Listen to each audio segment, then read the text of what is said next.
We're in a series called Your New Playlist, and this is a series all about tapping into our mindsets, our thought life, and the goal this month is to help us replace our negative mindsets, which we all have, and replacing them with positive mindsets, replacing those thoughts and ideas that may be hurting us and starting to get new ideas and new thoughts that help us. If you were here last week, we talked about the different thoughts that could hurt us. Some of us are often wired to be a little bit more anxious or more worried. Others of us constantly have this feeling of isolation and loneliness. Some of us feel a lot of pressure in life, pressure to be something for other people, pressure to perform. We all have different bends and different ways that our thoughts can be negative. So for one person, it may be one thing that somebody else may never struggle with. So last week was all about that, was understanding that we do have these negative and sometimes hurtful thoughts and mindsets. And so one of them that we're going to kind of zone in on today is one that we've all experienced or will experience in life, and that mindset is fear. So this morning we're going to talk a little bit about how to deal with it. And fear starts when we're kids, really. Like it starts when we're really, really young. When we're kids, we are often afraid of the dark. We're afraid of monsters, scary movies, that feeling of something bad happening. That kind of starts around like 4 or 5. It's like that feeling where you realize, oh my gosh, bad things can happen to me and bad things can happen to my family. And that's kind of when fear starts to kick in. And then there's the universal fears that a lot of people have, which is spiders, snakes, heights, roller coasters, things like that, that we know a lot of people have. And as I was thinking of some irrational, crazy, weird fears, I ended up just doing like a quick Google search to see if there were any strange, weird phobias out there. And the internet delivered, because these are real fears that I had no idea existed, and I thought you'd find them interesting as well. So we're going to have them on the screen. The very first one is nomophobia. Now, you guys might all relate to this one. This was not that strange, which is the fear of being without your phone. This is like an actual fear. I don't know if any of you have like left the house without it before, and you just feel like, oh my gosh, what's happening? And the next one is octophobia. This is the fear of the number 8. Which is very strange. We'll go to the next one. I'm not going to say it, but the fear of long words, which this is, I think, the second longest word in the dictionary, so it's pretty ironic that that's how long that word is. We'll go to the next one. The fear of the color yellow, xanthophobia, which pretty crazy. And the last one I thought was hilarious, the fear of money, plutophobia. Like, these are real fears that actually exist and that people have. I don't know if any of you have these specific fears. If you have that last one, I'm very curious about you, so I want to know. We can talk after. But these are some real fears, and you all may be thinking of whatever it is that you are afraid of right now. But nonetheless, we all know what it's like to be afraid of something. We have all been there, and like I said, if you are fearless and you've never been there, I'm sorry to burst your bubble, but you will be afraid of something at one point in your life. But how do we get over our fears? Can we remove it from our life? Is there something that we can do so that we never experience fear again? And now, unfortunately, it's not something we can fully get rid of. Our fears will always be there, but they will shift and they will change. Like the ones that we had when we were kids are probably silly to think about now, but those fears have now been replaced with even bigger fears and even scarier fears. I feel like as you get older, it does kind of get a little scarier because you're more aware of what can happen. But it can come in different forms now in middle school and in high school. So it can look a lot like failing a class, an important class. Like you are just constantly like afraid. You're checking your grade. Every time you turn an assignment in, you're like, I need to pass this class. And that can become a fear. Not making the team you tried out for, or messing up during a performance and embarrassing yourself. Like these are real fears that most of you have probably experienced. Or as you grow up and become more aware of the ways that your parents provide for you or your guardians provide for you, it can become really scary to imagine one of them losing their job. Like as you get older, you start to become aware of these things, and your fears start to shift, and they start to change. And these are real scary things. So we all walk around with individual fears that we have. Maybe you're thinking of yours right now. However, there are some people who pretend to be fearless, who they have these fears and they kind of try to quiet them down, push through them, and ignore them or downplay them for a while. But if we are not careful and we continue to let our worries wander, our fears wander in our thoughts, it has the potential to become all we think about, all we feel, and all we hear in our minds. Fear has that potential to become all-consuming. What if I don't make any friends? If that's the question that you're constantly revisiting, or what if my parents keep fighting and end up separating? What if I fail the test? What if that person doesn't get better? What if things just keep getting worse?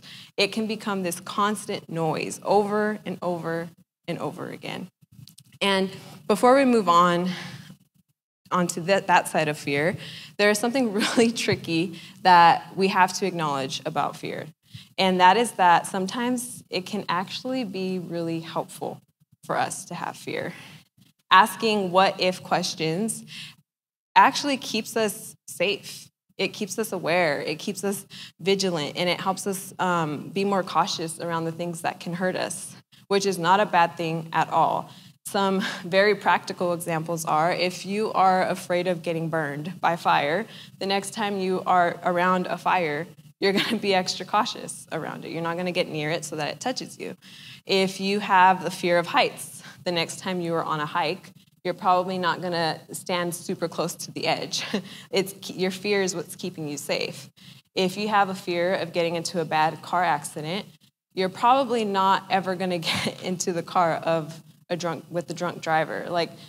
Fear actually helps to keep us safe. It signals something in our body and in our minds that tells us to be alert, to be vigilant, and to be aware. And so the problem that we are going to be unpacking for the next few minutes is not so much fear itself, but it's when we let fear take over our thoughts, because that can happen very quickly. It is a slippery slope. It's when fear becomes the boss of our actions. It's when our thoughts and our lives are consumed by this fear, and it holds us back from trying new things and discovering good things. That is when we need to figure out how to lower the volume on fear in our minds. That is when we need a new playlist. And something I love about the Bible, and it's not something I had fully realized until around 8th or 9th grade, because I grew up in church, but the Bible always felt like just this ancient book that had nothing to do with my life today. But around 8th, 9th grade, I had realized, the Bible is actually full of people with real life experiences and real life feelings very similar to me. And that's how we can learn from the Bible. We can learn from the people in the Bible. And some of Jesus' closest followers actually had an encounter with him that taught them all about how to deal with fear. And those followers, who were pretty much just like his close friends, they spent so much time with Jesus. They saw him do crazy, miraculous things. They saw him heal people. They saw him forgive sins, and they were constantly hanging out with him. So they had a firsthand experience to all of this. And so you would think that as people who were constantly with Jesus, they had nothing to be afraid of, right? Well, we learn about a time in Matthew where they were all traveling with Jesus on a boat, and a huge storm came in. And the waves were so high, it says, that the waves were sweeping over the boat, and in the middle of all the chaos, these guys did what I probably would have done too if I was on a boat with Jesus. They looked for Jesus. The one who could literally do everything would surely calm them down and alleviate their fears. So we read in Matthew 8, verse 28 to 25, it says, "Suddenly a furious storm came up on the lake, so that the waves swept over the boat. But Jesus was sleeping. The disciples went and woke him, saying, 'Lord, save us, we are going to drown.'" So obviously the disciples were freaking out. They were afraid. They're in the middle of a wild storm, and Jesus, the one person that can stop it, was sleeping.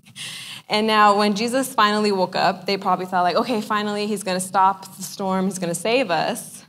And he did. But before he did, he had something else to say. In verses 26 and 27, it says, Jesus replied, "You of little faith, why are you so afraid?" Then he got up and rebuked the winds and the waves, and it was completely calm. The men were amazed and asked, "What kind of man is this? Even the winds and the waves obey him." And now I don't think that Jesus said that they had little faith because he was mad at them, nor do I think that he was trying to make them feel bad, because that's just wasn't part of Jesus' character. I think he was trying to show them that when they are afraid, their faith in the one who is bigger than their fear is actually stronger and has the ability to be louder than what they are afraid of. That day, Jesus calmed the storm in the very literal sense. He stopped the wind and the waves from raging. But I also think he calmed the storm in the hearts and the minds of his disciples, his friends, by showing them that, yes, fear can be very loud up here. The fear that is constantly playing in our minds can be very loud. But ultimately, his voice can be louder. And now, please don't mishear me. The disciples had every reason to be afraid, right? They were in a small boat with giant waves. Like, that is some scary stuff. But Jesus wanted them to know that in the middle of being scared, fear did not have to be the only thing that they felt. That it did not have to be the only voice that they listened to or answered to. That his voice can play louder. And so, while we may not very often be on a boat in the middle of a storm, we all experience fear, like we've talked about. We have all felt afraid of something, or we currently feel afraid of something. We have all felt alone and very out of control, but in the very same way that Jesus was with them, he's with us. And we can turn to him when we are afraid. Will we still have reasons to be afraid? Yes. That does not go away. That is a part of life. And it doesn't mean that following Jesus means we will never be afraid again. But it does. What I am trying to say is that he can help us walk through our fear, and he can help us turn it down. I think more often than we think when we are afraid, we want something like a light switch. We have a photo of a light switch. We want something that we can just magically turn off and make all of our fears go away. But like we talked about a moment ago, fear can actually be helpful. It keeps us alert and safe and aware of our surroundings. So we don't actually want to flip a switch and never feel fear. Instead, we have to think of it like a dial. We have a photo of a dial. A dial doesn't always turn things off, right? However, it does turn things down. When we turn the dial down on the fear that is constantly in our minds, we're not shutting it out completely, but we are simply not giving it the loudest voice in our minds. Difficult things will happen, and scary things might happen. Fear will creep in from time to time. It will want to hang out in our minds, and we might not be able to turn it off, but when fear takes over our thoughts, we can dial it down. And there's different ways that we can do this, and I even think it's going to look different for everyone depending on the fear that you are trying to walk through and get through. But one of the ways we'll unpack this morning is pretty simple. Fear tends to be less overwhelming when we focus on what is true, when the thoughts that we do fill our minds with are true. And instead of letting our minds wander into all of the what ifs, right? We're pretty good at thinking of all the scary what ifs. We can begin to focus on what is. We can begin to focus on what is. Focusing on the truth that we find in Scripture is such a great place to start because it reminds us who is with us and for us. For example, in Psalm 23, it is very popular because it gives us this clear reminder. Even when I walk through the darkest valley, I will not be afraid, for you are close beside me. Your rod and your staff protect and comfort me. When we walk through dark times, we do not have to be afraid because God is with us. And I don't know about you, but when I'm in a dark, heavy, low moment and fear begins to get very loud, this is what I want to remember. This is the truth that I want to focus in on and meditate on. So let this be a place where you start. This is why we're in a Bible plan all month. Because if you just show up to church once a week on a Sunday, or twice if you come to small groups, and those are the only times you interact with the truth of God's word, that's not focusing in on something. You focus on something when you interact with it every single day. And that's the Bible plan. That's the heart behind the Bible plan that we're all doing together this month, is so that every day, even if it's just a few minutes before you go to school, you are filling your mind with the truth. Because, like we said, fear will creep in. It's going to happen. And sometimes it can feel easier to be like, okay, I think I can get over this one. But always filling your mind with the truth is going to help. And understanding that God is with you by focusing on the truth is going to help. And in this series, we really want to help identify what playlist is playing in our minds. What is on repeat?